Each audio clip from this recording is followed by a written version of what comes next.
is a goat, they need one.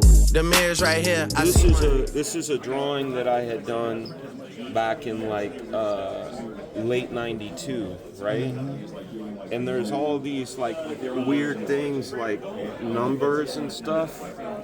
BMT 6974. That's Blaine Michelle Tozak, September 6th of '74. That was the girl that I was like head over heels with when I drew this. That's crazy. Isn't that nuts, dude? So like a lot of people don't know, like there's all kinds of hidden stuff. Like I said, on the cover of number 3 is Fred. And so my man Fred, who I hid that in there for, I gave it to him. Yeah, it's a gift. So that's what I'm saying. And like I know like my brother Rob has a whole bunch of stuff. There's another great gentleman who stayed in touch named Larry Gravitt. He's got a lot of stuff, like Black Flag era. Another guy named Jim Reed that's got some really key things. My buddy Will Perdomo owns the cover of Black Flag 1, like the triple gatefold. So I know where a lot of stuff is, but one of the things that I find quite interesting, I don't see a lot of my stuff for sale. You know what I'm saying? Like, I have sold it, or I have given it away. Right. But when you go, hey, I'm looking for some Fraga pages, good luck. Right. It's weird. People that have them keep them. You know what I'm saying? It's not like it's not a commodity. It's like a thing that they buy and keep. And every now and then you see it sell. How you doing, man? Good. How you doing? Good. So long, I see you today. Good. In due time, though. In due time, but that's it. Like the cover of this right here. This one sold for $40,800 and something, almost 41 grand. The cover. Wow. I didn't own it. I think I sold it back in the day for like $300 or something. You know what I'm saying? Yeah. Like I said, for me, it was more about getting a piece of this thing into people's hands. Right. You know, like a proliferation, get it out there, because a lot of the way, at least my philosophy is, the way I am as a person. It's not that there's a division, but let's just say a person on this side of the table versus that side of the table. Is I'm still always on that side of the table. Always. I'm always a fan. Like when I go to a show and I see him or I see him, I'm always like, yo, this is so cool.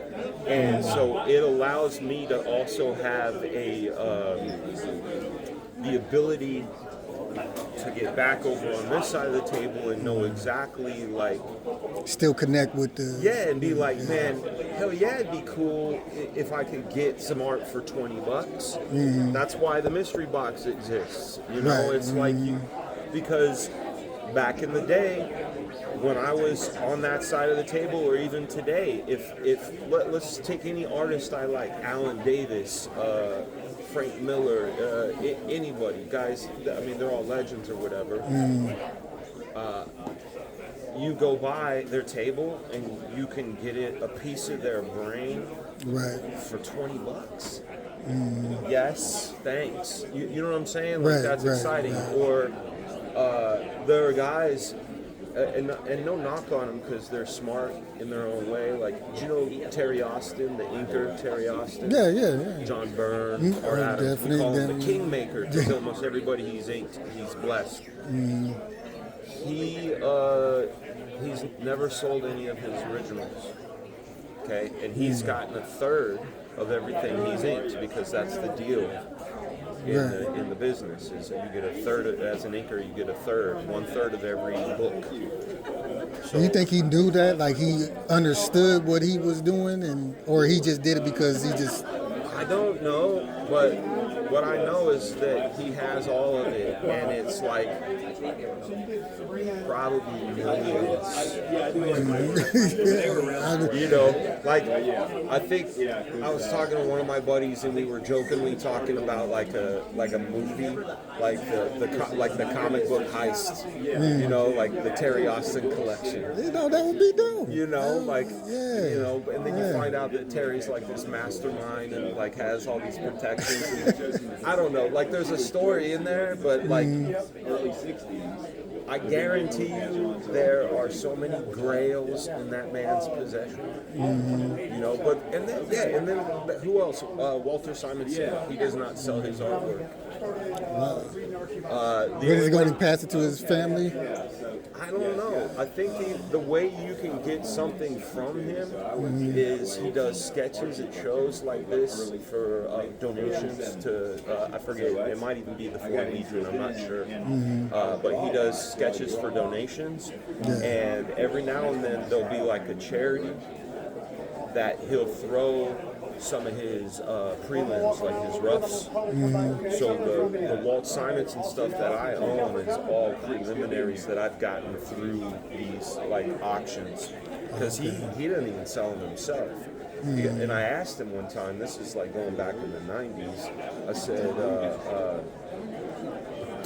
hey, why don't you sell your stuff? He said, I did it one time, I got the money, I spent the money was gone, and so was the artwork. I didn't like how it felt. Yeah. I was like, oh, okay.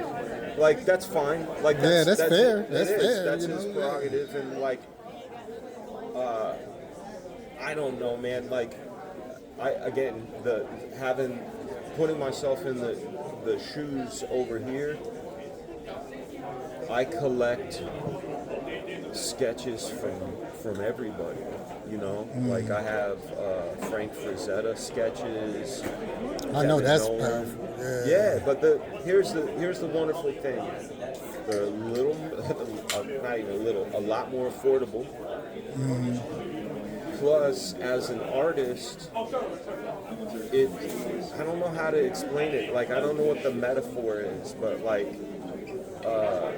it's like, would you rather have the master recording of say, a Tupac song, you know, Dear Mama, right? Would you like to have the master recording of that in your possession, or would you like to own the handwritten note that he wrote the lyrics? That's a good question. That's good. You see what I'm saying? Because for me, I'd rather have the note, because all of that energy. That's that raw energy, the essence of it all. The essence of it, right? Like, I was talking to my nephew about like people finding their purpose, and what you can do is just strip down what you enjoy at its core, right? Like, and what he did is he looked at all of his hobbies that he likes, and he saw an overarching theme, which is he likes to take chaos and make order of it.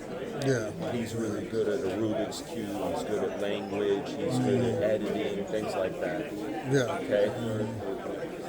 I personally like to make something out of nothing. I like something that didn't exist, and then I make it exist. Right? So, but that in itself is like, you know what I'm saying? Like a thing. And so because that's where my energy lies, where I really get my focus from. To me, that's where all the magic happens. Like, some people want the cake, I want the recipe. And not only do I want the recipe, I want the handwritten note while they were cooking. Right. You know what I'm saying? Because it's in the air, it's in the paper, it's in the soul. Where the roots.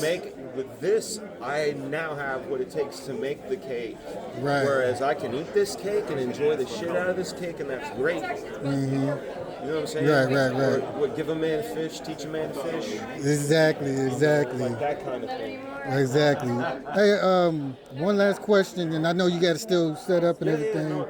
I don't want to be the one they looking at holding you up. I'm my favorite page. I'm going to ask you about it, and I just want to know, what do you remember about it, and do you know where it's at today? This right here is my favorite page right there. What I know about this is that Rob Liefeld laid it out. So Rob did the layouts for that. A lot of the time he did layouts on the early Bloodstrike stuff. Sometimes on covers, sometimes on not. Like I know I did the layout for the cover of issue 1. He did 2 and 3. I did 4. But he did the layouts on this. A lot of the clever stuff came from Rob, you know, these big bold characters and whatnot. But this was a Rob layout, and then me just trying to make it look cool. And I think at the time I was really into what Jim Lee had been doing on the X-Men, like around 275, 276, 277. That whole sheer galaxy, like triple gatefold, like he had a thing going on that I was into, at least at the time. So I was working these Rob layouts with this sort of Jim Lee, Art Adams aesthetic. But that was, at least that's how I was thinking at the time, because I was 19. Right. And also that was all really the task required. And how do you feel when you look at your earlier work today? You look at your earlier work. How do you feel? It's I'll say the same thing that I say when I think about those times. It's like putting on an old movie you haven't watched in a while, and you're like, that's what it's like. Yeah. Do you see like, oh, I could have did this better, or I could have, or I want to revisit that? And no, the only things that happen, and I think regret is sort of they do have food. I think regret is sort of a wasted thing. Hindsight being 2020, people would be like, hindsight being 2020, I'd buy Bitcoin in 2008. For 1 cent or whatever. And sell it when it was at 90,000. That's stupid. Of course you would. It's easy to do that, right? And so, for me, that easy thing would be, we thought it was going to last forever, and we were kind of like lazy about it. You know what I'm saying? If I knew that it was this sort of spike that was going to do this, I would have put all of my hustle muscle into this and saved more money. I would have drawn more, saved more money, that sort of thing. But that said, would I have done anything differently? No, because here we are today. You know what I'm saying? Okay, so signing off, let us know what you're doing, what you got going on today, and what you projected. Is your new venture coming out? Has it came out yet? A lot of the things that I'm working on are under NDA, but I could say I have some fun things happening in music. I have some fun things happening in toy. I have some fun things happening in animation. These are all things that are cooking. What I'm actively working on is my book Black Flag. And if you want to see things that I've worked on that are now not NDA that you can see, you can go on Disney Plus and watch Ariel, the Little Mermaid. So I directed 20 episodes of that, and the new Chick-fil-A commercial that is out right now with the honey pimento and the dragon fruit drink with people dancing and all that. Yeah. I storyboarded that. Oh, really? Wow. Yeah, and then there's a new one coming out in the fall, which is NBA. Okay. That's Chick-fil-A that I'm very excited about, that I can't wait for, but I can't tell you about. Okay. Good job, man. Appreciate you, man. Of course. All right. You have a good one, man. You too, man. Thank you.